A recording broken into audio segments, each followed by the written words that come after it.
La réadaptation pour le Covid long en toute sécurité. Les personnes vivant avec le Covid long expérimentent des problèmes de santé et des restrictions dans leur vie quotidienne, ce que l'on appelle également un handicap. Des recherches sont nécessaires de toute urgence pour mieux comprendre les mécanismes et les causes du Covid long et pour savoir comment bien diagnostiquer, gérer et traiter cette maladie. En attendant que la recherche apporte des réponses, les personnes vivant avec un handicap dû au Covid long ont besoin de soutien et d'aide dès maintenant. La réadaptation vise à traiter les effets d'un état de santé sur la vie d'une personne en essayant de gérer, de maintenir ou d'améliorer le fonctionnement et de prévenir ou de réduire les expériences de handicap.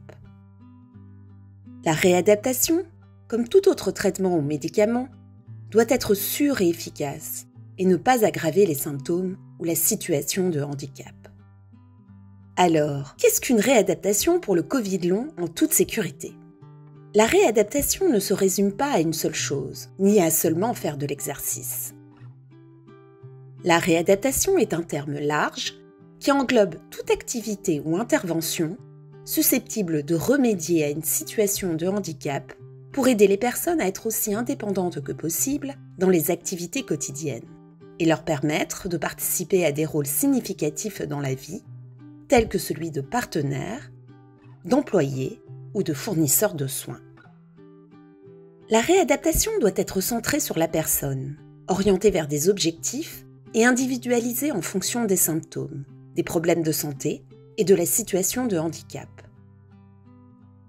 Les approches de réadaptation doivent également être choisies avec l'accord des personnes vivant avec un handicap. Voici quelques exemples généraux de réadaptation. L'éducation, la fourniture d'équipements et l'apprentissage de leur utilisation, la modification de l'environnement domestique pour assurer la sécurité ou améliorer l'indépendance, et pour certaines personnes, des exercices pour améliorer les mouvements ou la communication. Certaines méthodes de réadaptation causent du tort. La thérapie par exercice gradué, qui consiste en une augmentation progressive de l'activité physique ou de l'exercice sous la supervision d'un clinicien, aggrave les symptômes et réduit le fonctionnement des personnes souffrant d'une exacerbation des symptômes après l'effort, comme dans le cas de l'encéphalomyélite myalgique ou le syndrome de fatigue chronique, et du Covid long. Nous devons tirer les enseignements et apprendre de ces importantes leçons et éviter de commettre à nouveau les mêmes erreurs. De nombreuses études sur le Covid long étant désormais axées sur la réadaptation, ces leçons sur la sécurité restent importantes. Garantir la sécurité de la recherche et de la pratique en matière de réadaptation peut faire la différence entre l'aggravation du handicap et la gestion du handicap, qui permet d'aider les personnes à stabiliser leurs symptômes et parfois d'obtenir des améliorations dans leur vie quotidienne.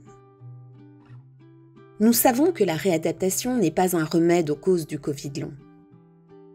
Certaines stratégies de réadaptation sûres et efficaces peuvent aider à gérer les symptômes du Covid long afin d'améliorer la santé, les capacités fonctionnelles et la qualité de vie autant que possible. Il existe également des documents importants rédigés par The World Physiotherapy et l'Organisation mondiale de la santé en collaboration avec des personnes vivant avec le Covid long qui aident à mieux comprendre ce qu'est une réadaptation sûre et efficace en cas de Covid long. Pour s'assurer de ne pas nuire lors d'une réadaptation pour le Covid long, il faut d'abord dépister et surveiller en permanence l'exacerbation des symptômes après l'effort ou le malaise post-effort, et promouvoir le message de la communauté de l'EMSFC « Arrêtez-vous, reposez-vous, appliquez le pacing ». Parmi les exemples de réadaptation sûre, on compte l'éducation à l'importance du repos thérapeutique et du sommeil, la mise en place de formations sur la gestion des activités et des niveaux d'énergie, l'aide à l'utilisation d'un appareil de surveillance de la fréquence cardiaque, le soutien à l'élaboration d'un plan de gestion des activités en prenant en compte les limites en énergie afin de minimiser les symptômes, la recherche de moyens de réagir rapidement aux poussées de symptômes ou aux rechutes, la fourniture d'équipements et la formation nécessaire à son utilisation pour réduire le nombre de rechutes et leur intensité.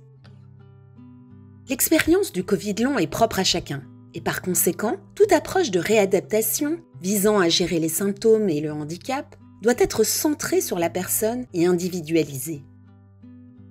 Les personnes vivant avec le Covid long sont souvent les spécialistes de leurs symptômes, des facteurs déclenchant leur rechute et de ce qui les aide à trouver la stabilité. En tant qu'expertes de leur corps, les personnes vivant avec le Covid long doivent jouer un rôle de premier plan dans les soins de santé, les traitements, la réadaptation et la recherche qui ont une incidence sur leur vie.